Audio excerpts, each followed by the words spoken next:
In this video, we bring you the second basic of West Coast swing, the passes.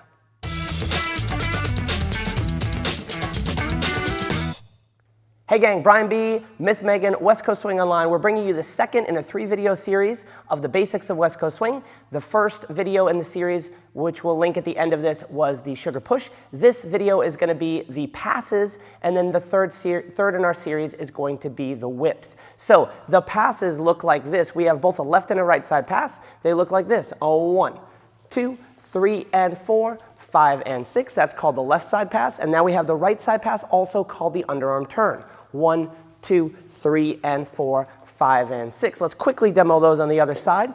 So this is the left side pass because it's passing the leader's left side, 3 and 4, 5 and 6. This is the right side pass, also called the underarm turn, where the follower passes the leader's right. Now we're going to go ahead and break down the leaders followed by the follower's footwork for the left side pass. So my left side pass, I have a slot in front of me. I have to do two things. I have to get out of the slot and I have to initiate the leader. I'm sorry, I am the leader. I have to initiate the follower down the slot. So we're gonna step back as the leader, back and diagonal for 1. I'm gonna step together underneath me out of that slot. I'm gonna triple step underneath my body for 3, and as I let the follower pass me, I step back in the slot for count 4, and then we have what's called an anchor step or a triple step underneath us with my right foot landing back. If I do that from the other side, I curl out of the slot for 1, I'm out for 2, I allow her to pass for 3, and I step in the slot for 4, and then we anchor for 5 and 6. That's the leader's footwork for the left side pass. Now Miss Megan is going to do the follow. I'm still in the camera when she hops in. I don't want to leave you alone. So the follower is going to walk with the right foot forward for 1, forward for 2. She's going to begin turning slightly to her left as she triples 3, crosses and steps back 4, and then we're going to triple in place 5 and 6.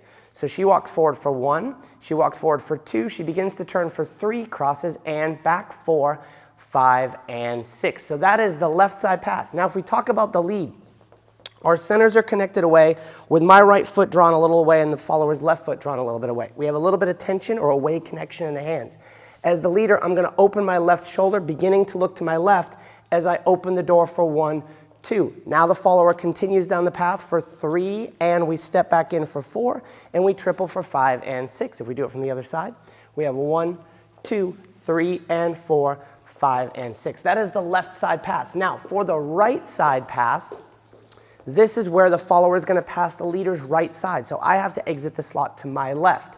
Again, I have to accomplish two things. Get out of her way and initiate her back. So as I step back, I'm going to step back and out for 1. I'm going to step underneath me for 2. The follower is going to pass for 3, and I'm going to step back in the slot for 4. And then we're going to anchor 5 and 6. If I did that from the other side. So she's again going to pass on my right side. So I have to step back for 1. Underneath me for 2, allowing her to pass on 3 and 4, 5 and 6. Now, for the followers, I've got some really good news for you. The footwork to both the left and right side passes for you is identical. So Megan's going to just go over this again. She's going to walk forward for 1, walk forward for 2, begin turning to her left for 3, crossing and back 4, and then her anchor step 5 and 6. So the other side, she walks forward for 1. For 2, she turns 3 and 4, anchors 5 and 6. So this is called the right side pass. It's also called the underarm turn because the follower is passing under my arm. But I'm going to initiate back 1, 2, 3, and 4, 5, and 6. Now on the reverse side, I want to talk about two things that are very important. One for the follower, one for the leader. As I step back for 1 and 2, I need to flip this hand quickly by the end of count 2 so that I can look at my watch. If I don't, this hand's going to feel very awkward going over. So by count 2, I want to be able to look at my watch. The follower passes underneath 3 and 4, and we've changed spots in the track. The important thing for the follower, we're also going to go back to this side. A lot of times in the beginning, if the follower passes what we call wide in the slot, 1, 2, and she stays square to me, 3, and sometimes it's going to feel like she's whacked in the head by the leader's hand, right? So what the follower can do is turn sideways by beginning that left turn that we covered in the footwork section. 1, 2, she begins to turn for 3, and so at this point, she's passing me skinny in the slot rather than wide. So we step back for 4, we anchor for 5 and 6. If we look at it from the other side, 1, 2, 3, and 4, 5, and 6. So there is your basic footwork for the 2 basic passes, the right and left side pass. There is another video in this series that we'll link up at the end on whips. That's the 3rd of the basics.